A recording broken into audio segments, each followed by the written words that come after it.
Praise the Lord. இன்றைய வாக்குத்தத்த வசனம் சங்கீதம் 106 அதிகாரம் 1 அல்லேலூயா. கர்த்தரை துதியுங்கள், அவர் நல்லவர், அவர் கிருபை என்றும் உள்ளது.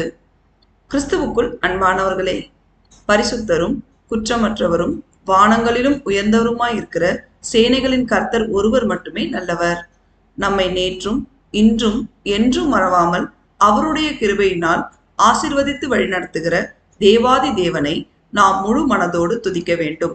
அவருடைய கிருபை நமக்கு என்றும் உள்ளது. பிரியமானவர்களே, நாம் கர்த்தர் ஒருவரை மட்டுமே துதித்து அவர் ஒருவருக்கே கீழ்ப்படிந்து நடந்து அவருடைய மகா பரிசுத்தமுள்ள நாமத்தை முழு இருதயத்தோடும் முழு ஆத்மாவோடும் துதித்து மகிமைப்படுத்தும் பொழுது அவர் நம்மை என்றென்றைக்கும் எல்லா சூழ்நிலையிலும் கிருபையாய் ஆசீர்வதித்து வழிநடத்துவார். தேவன் நம் அனைவரையும் ஆசீர்வதிப்பாராக. ஆமேன்.